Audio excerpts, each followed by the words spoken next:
Bismillahirrahmanirrahim. Assalamualaikum warahmatullahi wabarakatuh. Selamat siang semuanya. Kita lanjutkan perkuliahan pada siang hari ini, pembahasan tentang anatomi, fisiologi, dan patofisiologi sistem reproduksi wanita. Ya, pada hari ini akan ada beberapa hal yang akan kita bahas. Yang pertama tentunya tentang organnya itu sendiri.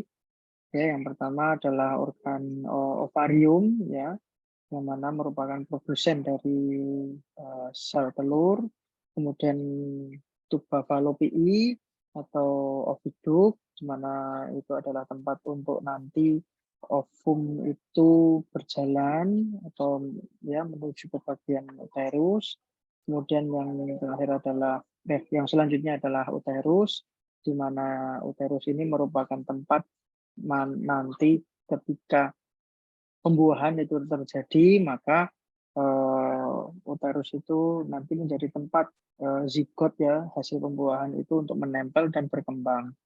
Kemudian yang selanjutnya adalah vagina. Vagina itu adalah organ kelamin kewanitaan. Kemudian yang terakhir adalah eksternal organ, yang mana beberapa aksesoris kewanitaan itu yang diperlukan ya untuk apa namanya fungsi reproduksi ya dari manusia, dalam hal ini perempuan. Untuk organnya sendiri kurang lebih bentuknya seperti ini. Tadi ada ovarium ya di sebelah kiri dan kanan ada dua. Kemudian nanti dari ovarium itu nanti akan menghasilkan ovum, yang mana ovum ini nanti akan masuk ke sini dan lewat tuba fallopiae ini nanti akan bertemu dengan sperma, yang mana ketika sudah terjadi pembuahan maka zigot nanti akan nempel di uterus. Kalau kita lihat di sini uterus ini relatif tebal dindingnya dan itu akan menebal lebih tebal lagi, bertambah lagi ketebalannya ketika dia menyiapkan diri untuk ditempelin. Nah, kalau tidak terjadi pembuahan, apa akibatnya? Kalau tidak terjadi pembuahan, maka penebalan tadi akan luruh sehingga terjadilah yang namanya menstruasi. Ya, di situ juga ada serviks. Ya, serviks ini mulut rahim ya. Kenapa kalau uterus namanya rahim, ini depannya namanya mulut rahim, yang mana ini sering terjadi kanker ya pada wanita. Ini kanker tertinggi nomor 2 setelah kanker payudara, dan yang terakhir adalah vagina. Ya, di situ ada di sini mungkin terlihat siklus pembuat terjadinya ovulasi ya dari pertumbuhan dari sel menjadi ya satu sel, kemudian menjadi sebuah ovum yang mana nanti berubah menjadi corpus luteum, di mana corpus luteum ini menyediakan hormon-hormon untuk proses menstruasi maupun penyiapan pembuahan tadi, penyiapan hasil pembuahan tadi. Ya. Kemudian di sini kalau kita lihat dari samping ya, di sini ovarium begitu ya, kemudian ada uterus tadi ya, kemudian ada rektum juga gitu ya. Kemudian tadi di sini ada serviks, kemudian vagina dan anus ya. Kalau kita lihat gitu ya, di sini juga ada kantong kemih. Nah, kalau organ kewanitaan itu lubang untuk buang air kecil dengan lubang untuk reproduksi itu berbeda. Ya, artinya ada dua lubang yang berbeda. Kalau di laki-laki kan jadi satu ya, salurannya nyambung di dalam tubuh sehingga ketika keluar itu lubangnya satu. Ya, jadi sperma maupun urin keluarnya di tempat yang sama. Tapi kalau pada perempuan ini tempat masuknya sperma dan tempat keluarnya urin itu tempatnya berbeda. Ya. Nah, kemudian kita lihat juga anatominya. Vagina ini kan dekat sekali dengan anus dan dekat sekali dengan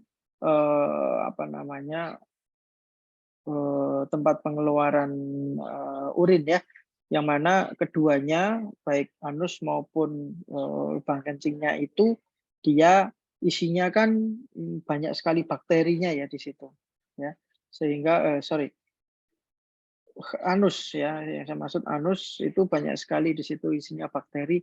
Nah, karena dia sangat dekat begitu ya dengan apa namanya, dengan saluran urin dan apa namanya, dengan vagina.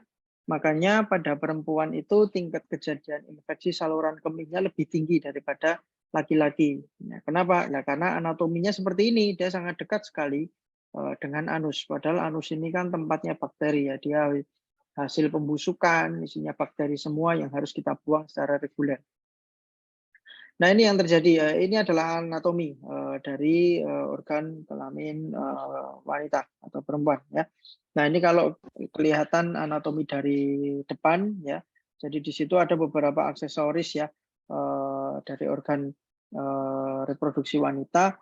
Yang tadi yang utama kan ada vagina itu tadi. Nah, di situ apa namanya, ada beberapa organ aksesoris antara lain klitoris ya, di mana ini yang membantu wanita untuk apa ya, ejakulasi seperti itu ya.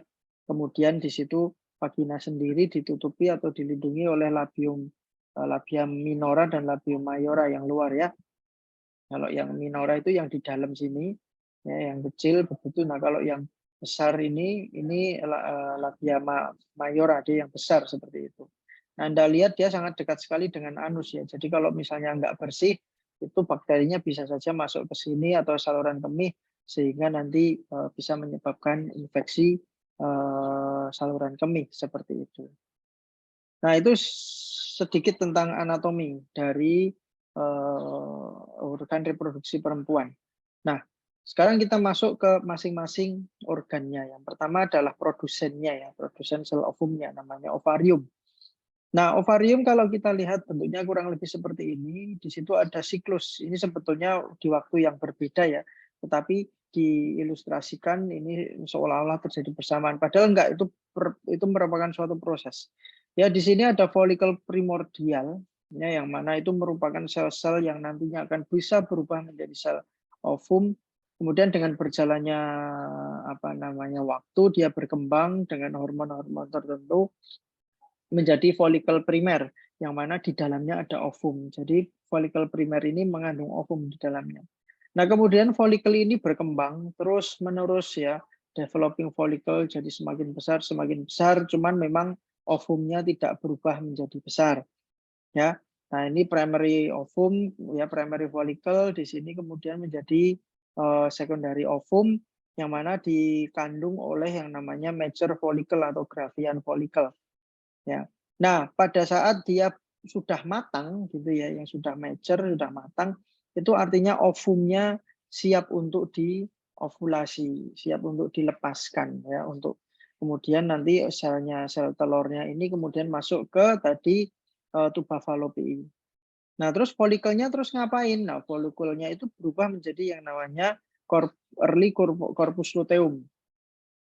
Corpus luteum kemudian corpus luteum awal menjadi corpus luteum yang matang, ini isinya hormon semua. Hormon-hormon itu diperlukan untuk apa? Untuk perkembangan endometrium, untuk perkembangan dinding rahim. Kenapa dinding rahim perlu dikembangkan? Karena dia nanti harus menangkap ovum ini kalau sudah dibuahi. Ya, artinya dia menghasilkan hormon banyak sekali sehingga endometriumnya tuh siap untuk menerima zigot. Kalau misalnya tidak terjadi pembuahan, maka ovum tetap masuk ke dalam endometrium, tapi bentuknya tetap ovum, bukan zigot.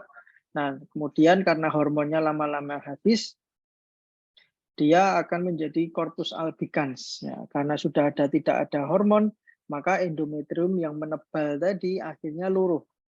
Ya, karena nggak ada hormon yang mengembangkan endometrium dan menguatkan endometrium. Akibatnya karena misalnya apa namanya, dinding rahim sudah tidak ada yang memperkuat, makanya dinding rahimnya itu luruh. Ya, luruh makanya terjadilah menstruasi. Ini kemudian dilanjutkan dengan gambar ilustrasi lain ya. Dari primordial follicle sebetulnya sama saja ilustrasinya, cuman di sini mungkin relatif lebih detail. Ya, ini ovum ya, segede ini semuanya ovum. Kemudian ini follicle primordial itu berarti yang belum matang, kemudian primary follicle ya, kemudian menjadi ini oocyte dan seterusnya, secondary follicle kemudian tadi sudah matang, Graafian folikel, kemudian ovumnya itu keluar. Ovum keluar itu nanti masuk tadi, kemudian ini menjadi corpus luteum. Kemudian ini kan Anda lihat corpus luteumnya matang sekali, di situ isinya banyak sekali isi hormonnya. Nah, hormonnya itu tadi sudah saya jelaskan fungsinya, ya. Nah, ini salah satu contoh patofisiologi ya dari sistem reproduksi wanita, yaitu yang terkenal adalah kista. Kista itu apa yang terjadi? Kista itu adalah ketika ovariumnya isinya air. Ya. Jadi kenapa kok ya, karena ketidakseimbangan hormon di ovariumnya itu di ovariumnya itu mengandung air, gelembung-gelembung seperti itu. Ya. Sehingga ketika di USG kelihatan nih mana ada lubang-lubang ada lubang-lubang yang berisi air itu tadi. Ya. Nah, obatnya apa? Biasanya kalau misalnya bisa pakai obat itu pakai metformin. Ya, dia bisa menormalisasi terjadinya kista. Kalau kistanya masih ringan. Kalau berat kadang harus dioperasi. Nah, risiko operasi tentunya bisa jadi ovariumnya ovariumnya tidak bisa berfungsi dengan baik ya, atau mungkin nanti jadi tidak bisa mengeluarkan ovum dan tidak bisa hamil seperti itu. Maaf. Baik, itu contoh salah satu patofisiologi yang terjadi pada sistem reproduksi perempuan. Nah, tadi dikatakan ketika ovumnya sudah keluar, ya, folikelnya berubah menjadi corpus luteum. Corpus luteum ini memproduksi banyak sekali hormon, antara lain progesteron, estrogen, relaksin, dan inhibin. Sampai dia terdegenerasi menjadi corpus albikan. Jadi kalau masih jadi corpus luteum, dia itu masih menghasilkan hormon terus. Nah, hormonnya itu digunakan untuk apa? Untuk tadi memperkuat endometrium tadi. Nah, nanti kita akan juga bahas ya masing-masing hormon ini untuk apa di belakang.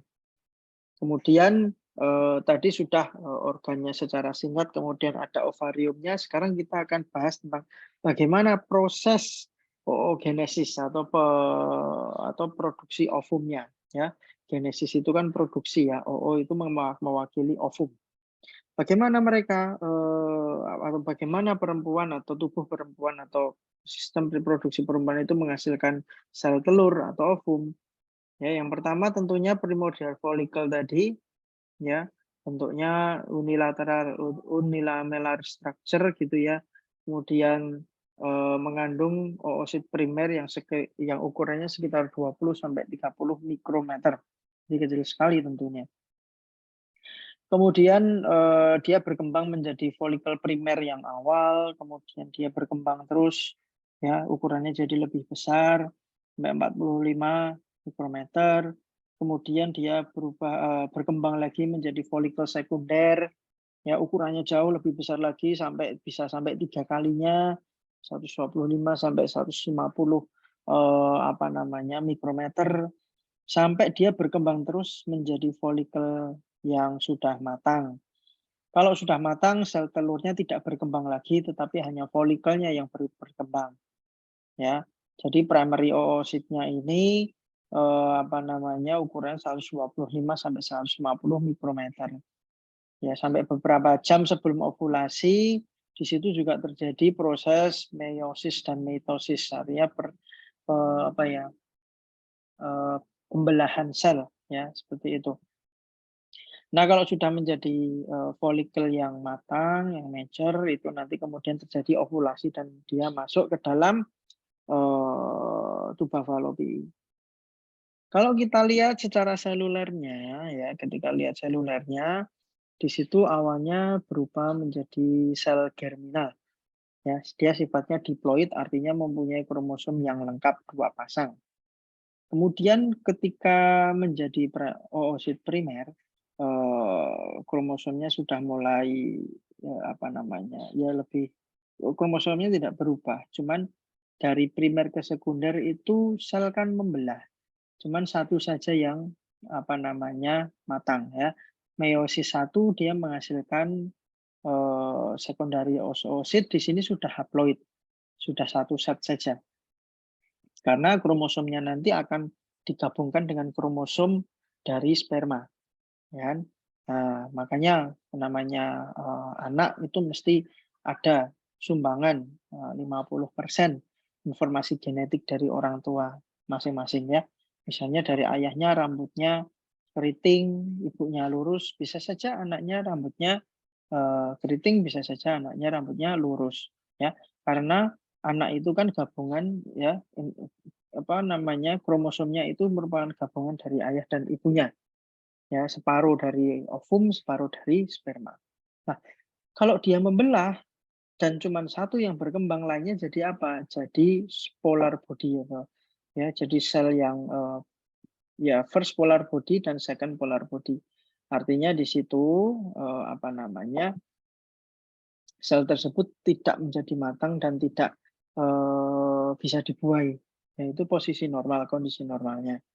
Kemudian, dari oosit sekunder itu juga mengalami, meiosis lagi, menjadi separuh lagi, ya, menjadi sifatnya kromosomnya haploid ya. Kalau Anda lihat dia kakinya cuma separuh-separuh. Kalau yang secondary haploid itu yang belum ovum ya, kalau ovum sudah satu baris, kalau secondary oosit dia sudah, masih bentuk apa ya, bentuk, huruf X gitu ya. Nah, huruf X2 kayak gitu.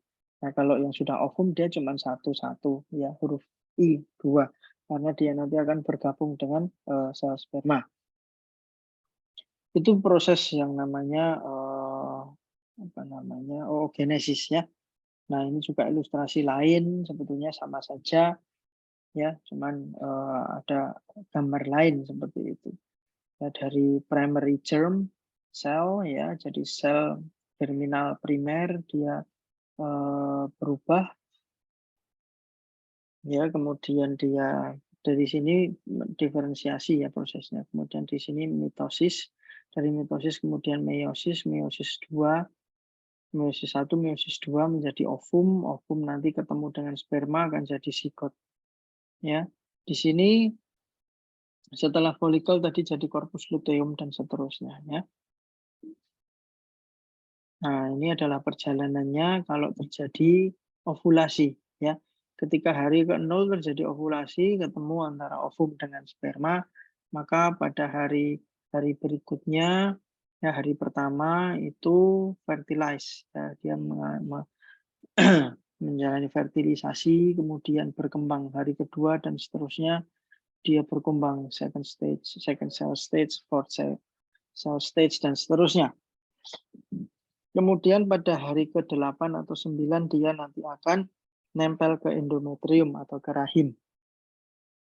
Kalau sudah nempel ke rahim ya, nanti apa namanya, rahimnya akan harus diperkuat ya, karena dia harus dijaga jangan sampai, zigotnya itu nanti lepas, ya seperti itu. Kemudian, nah ini ilustrasi lain ya, sebetulnya sama saja. Kita lanjut, ini kalau dilihat secara lebih makro, yang mana di situ kita juga bisa lihat, ini sebelah kanan itu ilustrasi kalau dia utuh. Kalau sebelah kiri ini kalau kita, potong begitu, sehingga kita bisa melihat gambaran, komplitnya begitu ya. Makanya mata kuliahnya kan disebut anatomi ya. Anatomi kan itu ilmu memotong-motong, bagian tubuh seperti itu, untuk kita bisa mempelajari, di situ ada apa saja, kan begitu. Ilustrasi lain ini kalau digambar seperti itu kurang lebih sama ya, ilustrasi untuk, organ reproduksi perempuan ini. Kemudian nah endometrium nih, kita bicara tentang rahim. Jadi ketika, proses ovulasi yang mana, apa namanya, kalau kita lihat ya ini kan paling atas ini endometrium nih.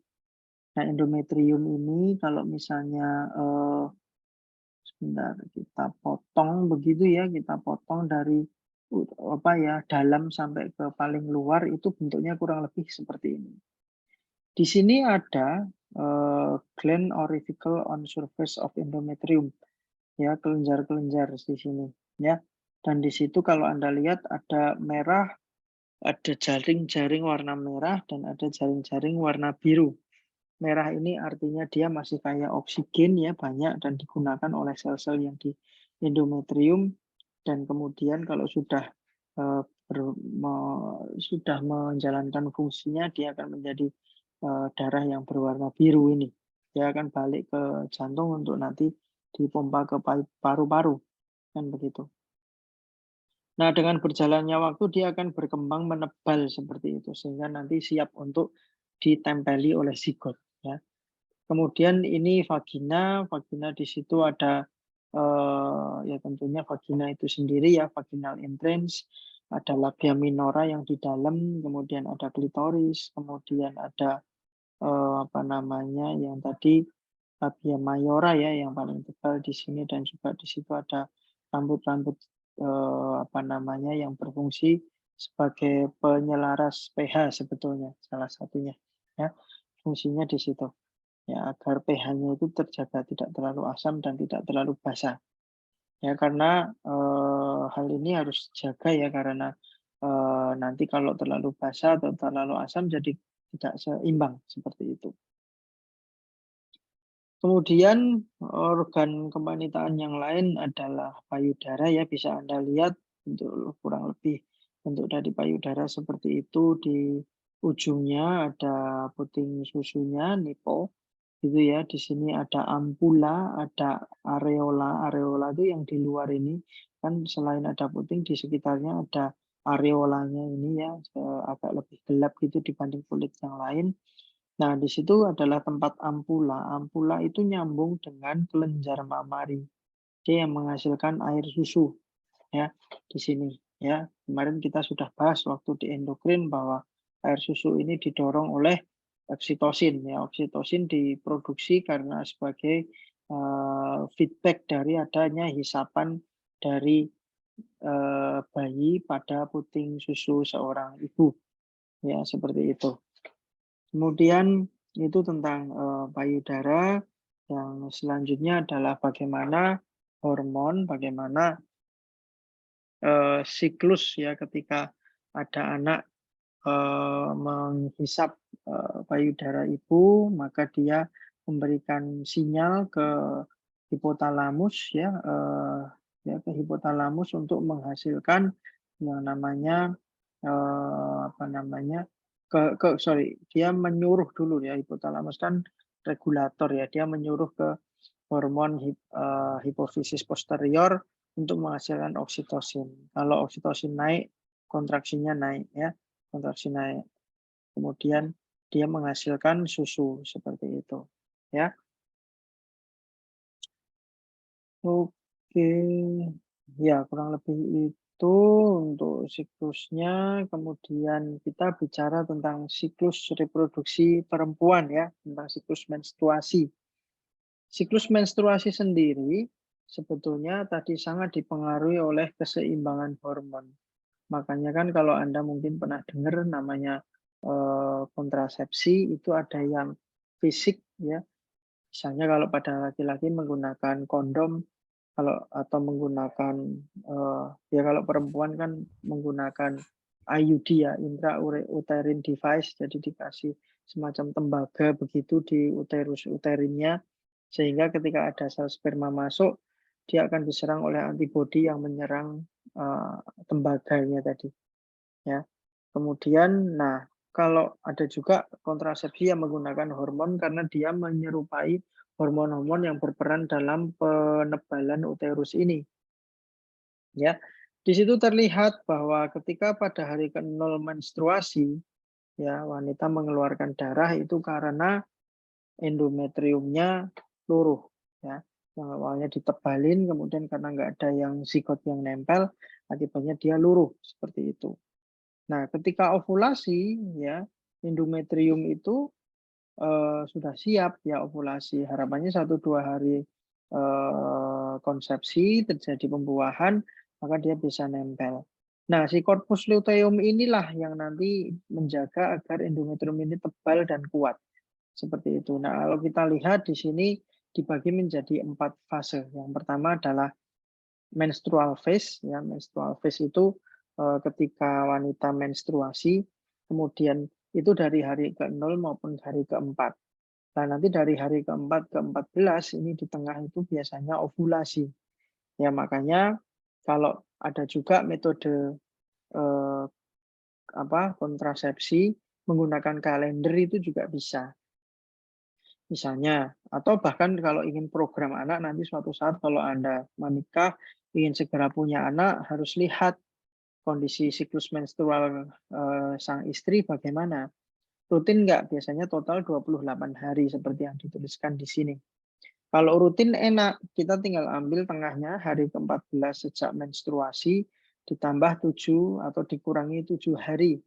Nah, itu adalah masa paling subur untuk pembuahan.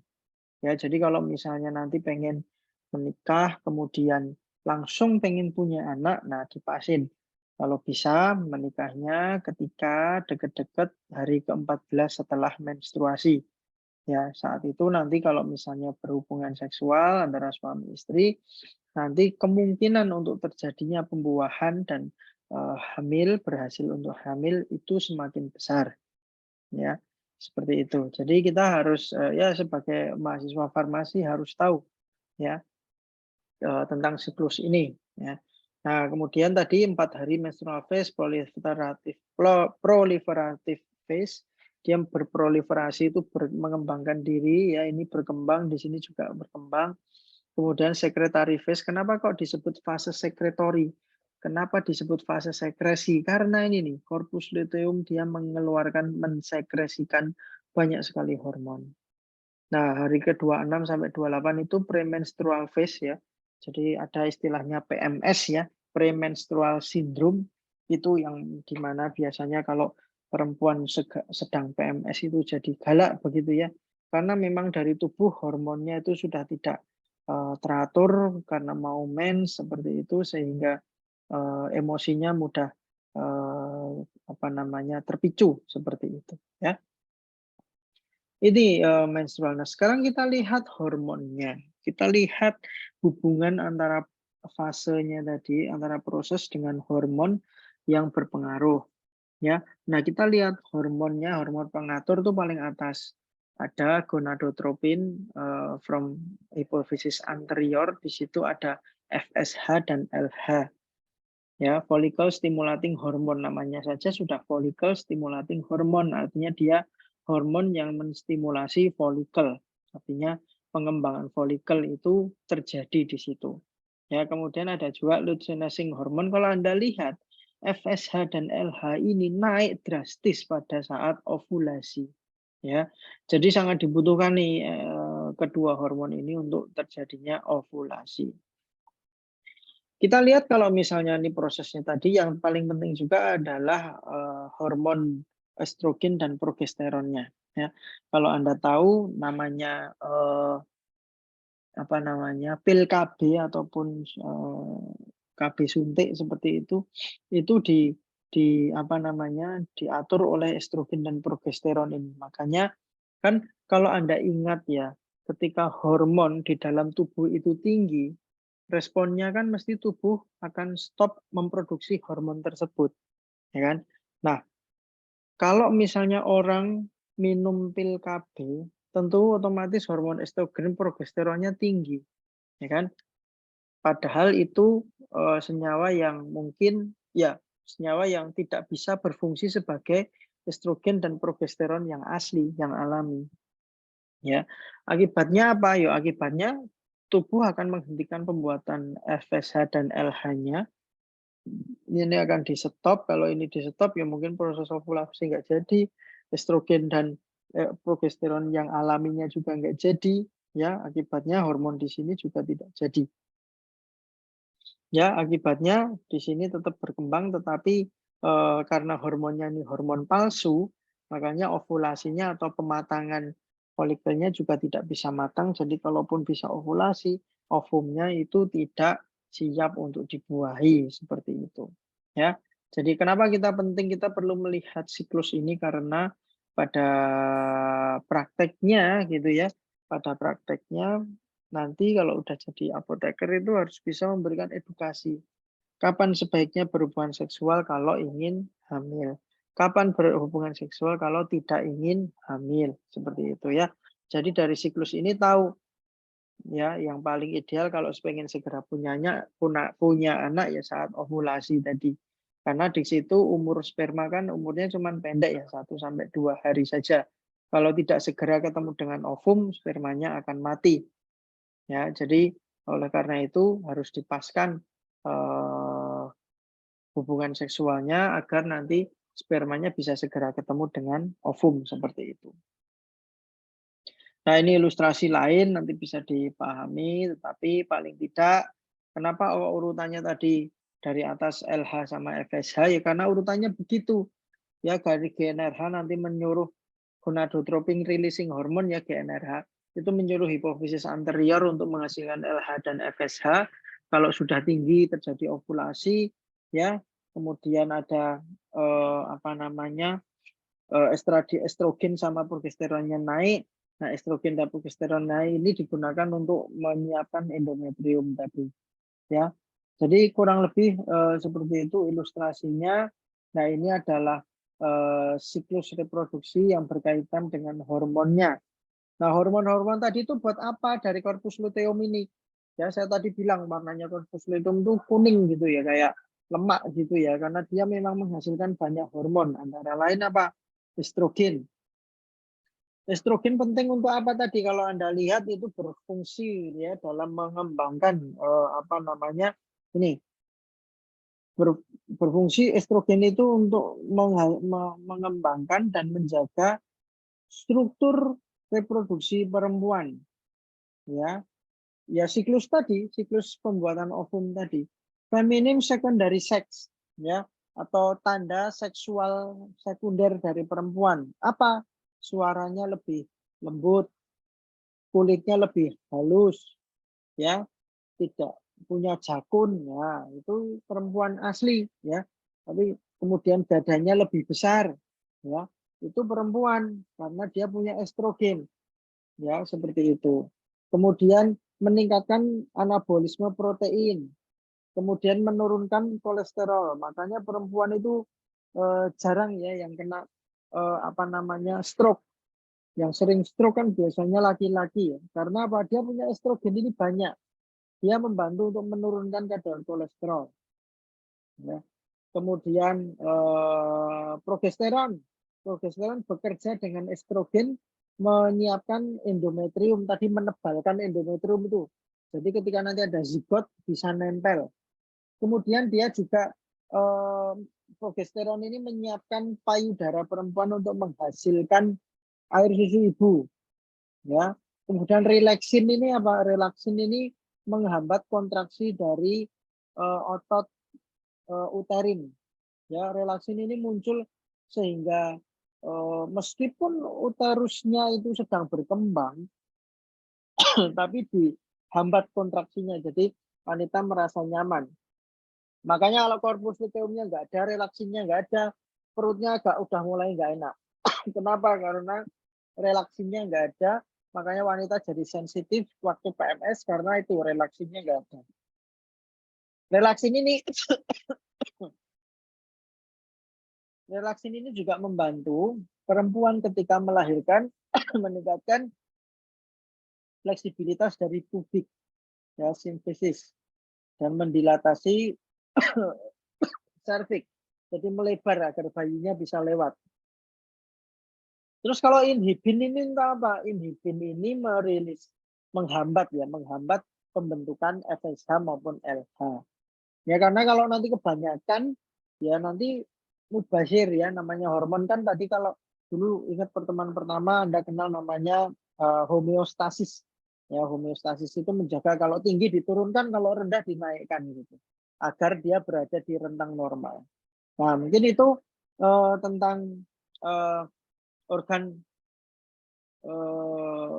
kelamin perempuan, organ reproduksi perempuan yang mana itu nanti berfungsi untuk ya tadi menghasilkan ovum, kemudian dibuahi dan nanti akan, menempel di, endometrium ya atau rahim. Nah, mungkin itu tentang organ reproduksi perempuan, nanti kita akan lanjutkan dengan melakukan reproduksi, laki-laki. Terima kasih.